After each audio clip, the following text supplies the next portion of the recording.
السلام عليكم ورحمة الله تعالى وبركاته. أهلا بكم بقناة فرح إنيفير. في هذا الفيديو سوف نتكلم عن مستجدات وضعية المقيمين غير الشرعيين هنا ببلجيكا.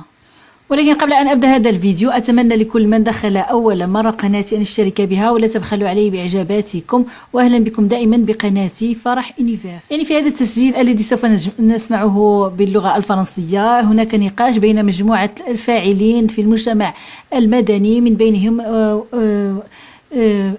سيدة تشتغل ببلدية سكاربيك وهي مستشارة في البلدية، وكذلك هناك نطق رسمي بما يسمى بالجروب دو كواليسيون ليتحدثوا عن الوضعية الحالية للمقيمين غير الشرعيين ببلجيكا، وما هي الأفق التي تنتظرهم في بعد هذه المظاهرات العديدة التي يعملونها. يعني هم يناقشون هذه الوضعية. إلى حد الآن الحكومة لم تعطي أي جواب لهذه المسألة حول تسوية الوضعية، وهم يؤكدون بأن هؤلاء الأشخاص قد قضوا هنا سنوات عديدة. فبعد آخر عملية لتسوية وضعية هؤلاء المقيمين غير القانونيين بلجيكا منذ 2009 لم يكن أي مشروع هناك جديد. يعني مدة 11 سنة لم يكن هناك أي مشروع لتسوية وضعية هؤلاء المقيمين غير الشرعيين، رغم أن لهم مشاركة اقتصادية فعالة في المجتمع البلجيكي، لأنهم يشتغلون، وبإعطائهم يعني وضعية قانونية سوف يساهمون في صناديق يعني الضرائب والضمان الاجتماعي البلجيكي، وهذا يكون فاعلين في الاقتصاد البلجيكي، لأن كما نعرف أن في بلجيكا عدة مهن مفقودة وهم يحتاجون إلى يد عاملة موجودة بين هؤلاء الأشخاص الذين ليس لهم وضعية قانونية هنا ببلجيكا. وفي هذا النقاش سوف نسمع مجموعة من النقاط ومجموعة من المستجدات بعد هذه المظاهرات العديدة، ولكن لحد الآن ليس هناك يعني قانون ملموس لتسوية هذه الوضعية، خصوصا وأن الحكومة يعني المؤقتة سوف تزول وتأتي حكومة أخرى، وهؤلاء المقيمين غير القانونيين ببلجيكا يعملون مظاهرات عديدة لتسوية وضعيتهم، ولكن لحد الآن لم نرى يعني شيء فعلي من طرف الحكومة. يعني هذه النقاشات سوف نسمعها في هذا الفيديو الناطق باللغة الفرنسية. Mais ce sujet, non seulement il en vaut la peine de donner autant d'attention, mais c'est un sujet qui est crucial, certainement pour notre pays. Notre pays a plusieurs milliers de personnes sans papier. Ce sont des sans-voix, des gens qui n'ont aucun droit légal dans notre pays. Et pourtant, ce sont des êtres humains. Bien entendu, c'est une solution qu'il faudra trouver. Plusieurs manifestations ont eu place depuis des décennies. La dernière fois qu'il y a eu une régularisation, bien sûr sous des conditions, c'était en 2009. Depuis, plus rien n'est fait de ce sens-là, à part ici et là des soutiens médicaux, comme des cartes médicales qui se font de temps en temps, mais ce n'est pas toujours le cas. Et pour cela, nous avons invité deux personnes, donc que nous allons présenter tout de suite. Madame Naïma Belkhatir, qui elle est une militante à titre personnel dans ce dossier qui est si lourd, et Monsieur Saïd Saad, qui lui est directement concerné, si je ne m'abuse, et lui il fait partie d'une des organisations, il est d'ailleurs même le porte-parole de la coalition des sans-papiers. Et donc il y a dans ce cas-ci deux organisations. Il y a une qui s'appelle la coalition des sans-papiers et l'autre qui s'appelle la coordination des sans-papiers. Alors pour cela, il y a M. Saïd Saad qui va tout à l'heure, au nom de son mouvement politique. Elle est conseillère communale, mais le but n'est pas là aujourd'hui. Elle a même insisté. Je suis ici autant que à titre personnel. Alors Madame Naïma, salam alaikum. Alaikum salam. Goedenavond allemaal. Bonsoir tout le monde.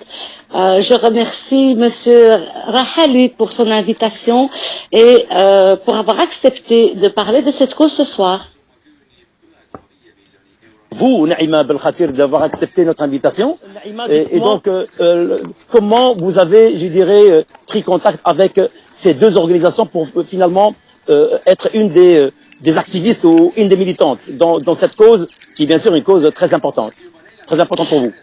Oui, je vais commencer par le début de l'organisation de cette mobilisation de dimanche.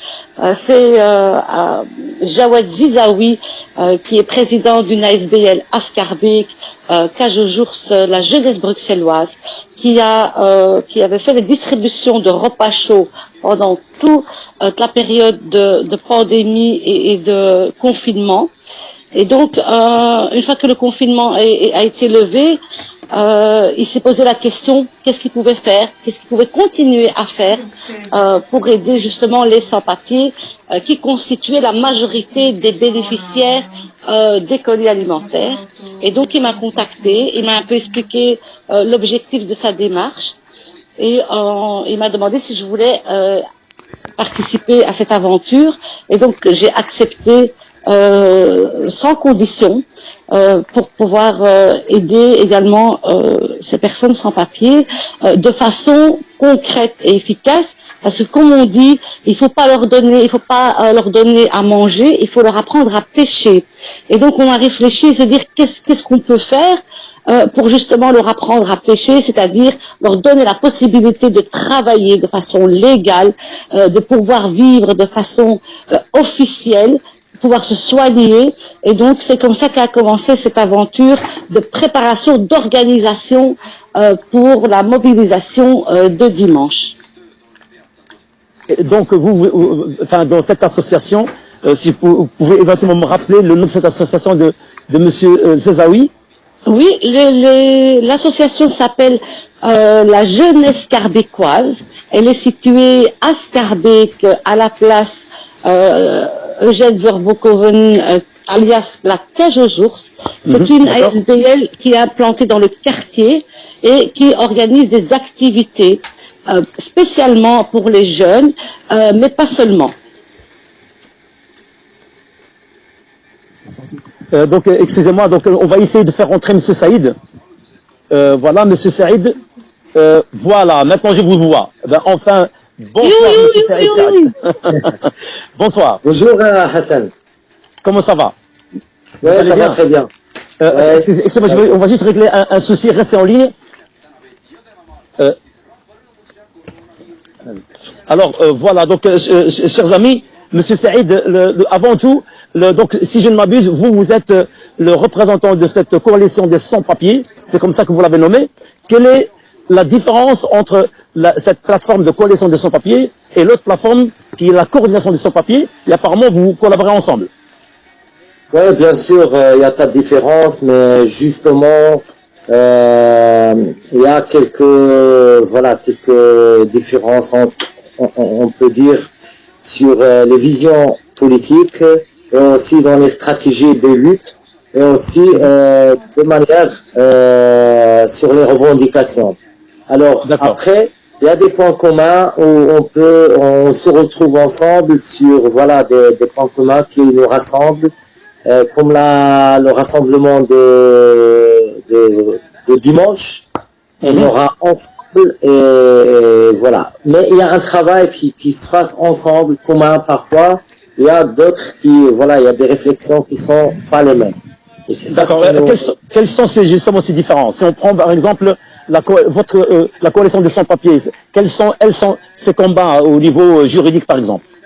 Alors la coalition, elle était venue vraiment dans cette période. L'annonce ou la naissance de cette coalition, elle était dans la période de coronavirus, dans la période de ce Covid-là.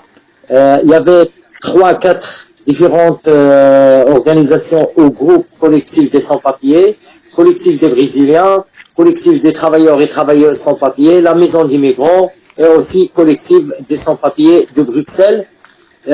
Tout simplement après une série de mobilisations pour exiger la régularisation aujourd'hui dans le Covid, il y avait la réflexion de créer une coalition qui va faire le suivi à ce dossier-là.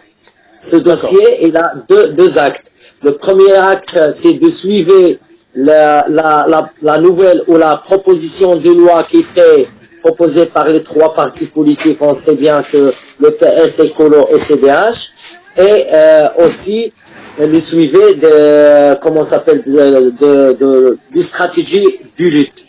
aussi, il y a la coalition qui fait maintenant le suivi de rencontres tous les autorités locaux pour une signature de mention sur la régularisation. Et bien sûr, ça, je m'adresse à les bourgmestres. On a fait pas mal des actions devant les communes pour avoir une négociation ou un dialogue avec les bourgmestres pour les convaincre sur pour qu'ils signent la mention pour la régularisation. Tout ça, ouais.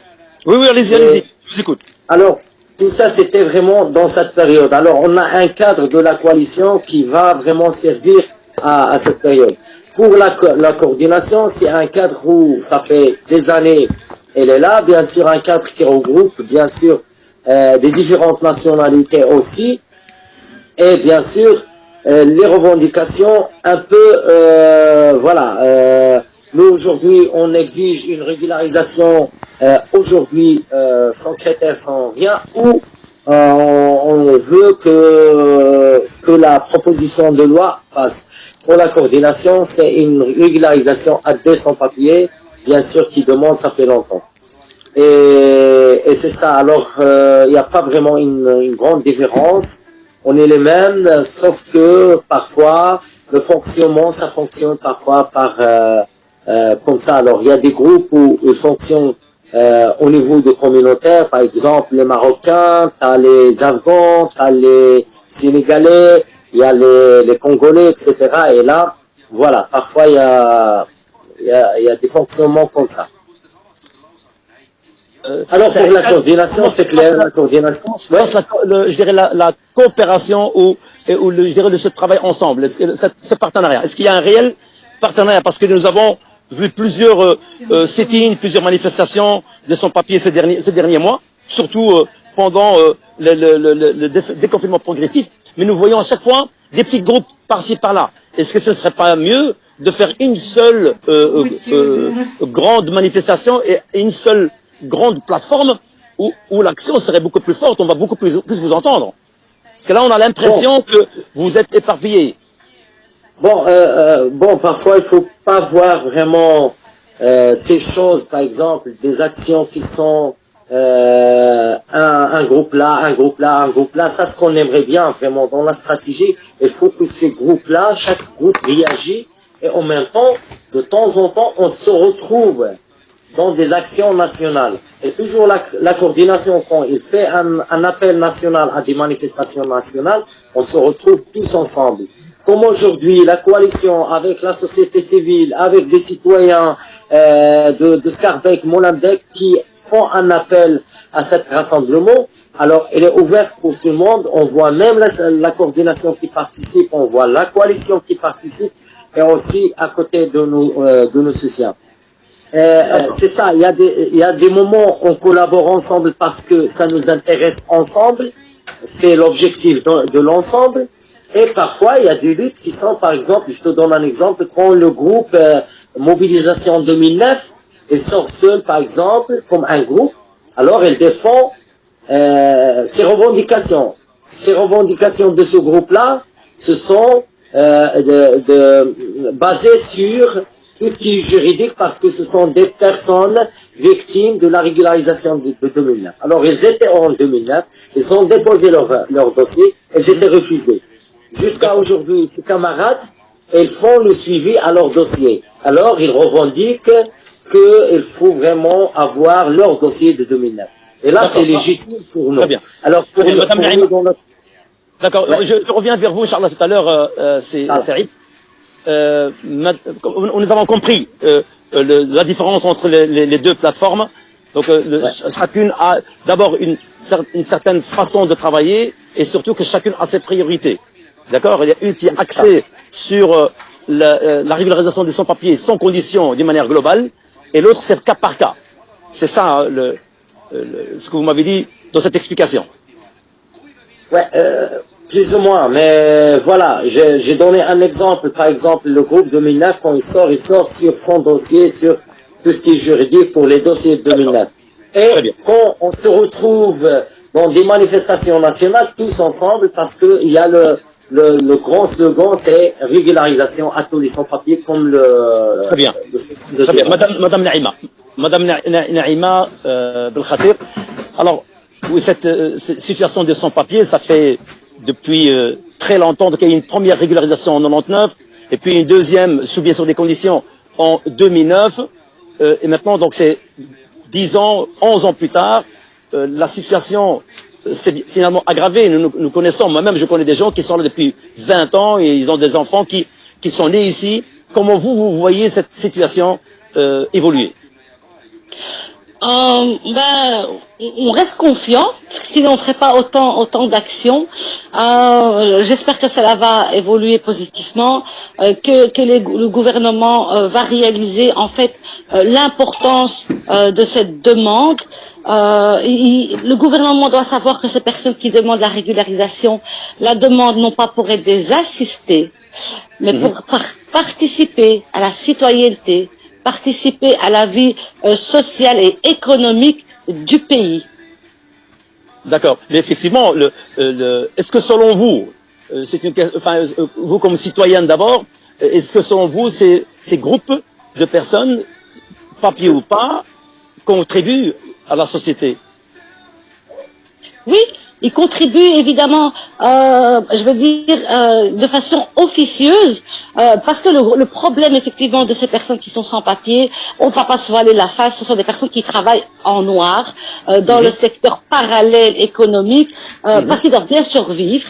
Justement, et donc ils travaillent en noir, ils n'ont pas de protection sociale, ils ne payent pas d'impôts.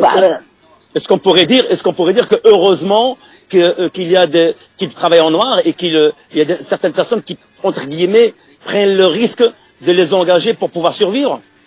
Mais écoutez, je ne peux pas dire heureusement parce que je vous avoue que c'est plutôt un obstacle de devoir travailler en noir parce qu'ils deviennent à la merci des patrons qui les emploient. Donc ce sont des personnes qui peuvent travailler pendant des mois et puis à la dernière minute le patron leur dit moi je te connais pas, je te dois rien. Quel recours voulez-vous que cette personne sans papier puisse avoir? Impossible. Et donc non, je veux dire, oui, quelque part ça leur permet de survivre, mais ils ne veulent pas survivre, ils veulent vivre de façon officielle, avec toute la protection auquel ils ont droit en tant... D'accord, mais voilà, donc il est d'un côté, bon, je vais encore une fois peut-être le répéter, oui, c'est vrai que bon, logiquement, il ne devrait pas y avoir de travail en noir. D'accord? Mais il ne faut pas se voiler la face, il ne faut pas que nous soyons hypocrites avec nous-mêmes. D'un côté, heureusement qu'il y a des gens qui emploient ces personnes-là. C'est vrai que dans beaucoup de cas, ils sont exploités. Et c'est la raison pour laquelle il est principal que l'État doit prendre ses responsabilités, trouver une solution à ces gens-là pour qu'ils puissent travailler de manière officielle. Et là, ils vont aussi pouvoir travailler de manière officielle, non?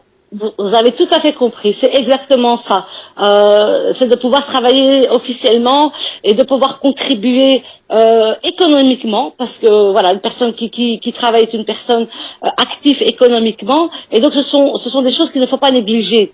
Parce que souvent j'entends ou je peux lire que certaines personnes ont des réticences parce qu'ils se disent oui, ils vont profiter de nous, ils vont profiter du système, ils vont être à notre charge. Eh bien non, pas forcément, parce que ce sont des personnes qui vont apporter quelque chose économiquement à la Belgique, et donc ils veulent pas. Est-ce que vous ne pensez pas, Madame, depuis 11 ans, le gouvernement, il y en a eu plusieurs, hein, aujourd'hui, il fait la sourde oreille. Est-ce que vous ne voyez pas ça comme ça? Mais pas tellement, parce que je peux vous dire qu'il y a énormément qu'il n'y a aucune solution pour Je vous explique. Non, je vous explique. Moi, je parle de maintenant. Vous êtes, autant que citoyenne, militante, je vous pose une question. Comment vous voyez justement l'attitude du gouvernement? Je pense que c'est vrai que 11 ans c'est très long, parce que depuis 11 ans il y a des personnes qui sont toujours en attente, des personnes qui sont en stand-by, et c'est vrai que 11 ans d'attente sans aucune avancée dans ce niveau-là, c'est énorme, évidemment. Effectivement. Mais ce que je peux parler, ce que je voudrais dire, c'est que maintenant, actuellement, il y a une grande mobilisation, que ce soit au niveau citoyen, que ce soit au niveau des SBL, mais également au niveau des politiques. Et donc, je pense que ça va commencer à faire bouger les choses et mettre un peu de pression sur le gouvernement, justement, pour pouvoir accorder cette régularisation. وفي انتظار الجديد أتمنى لكم الصحة والعافية ولا تبخلوا علي بإعجاباتكم، وأهلا بكم دائما بقناة فرح إونيفير.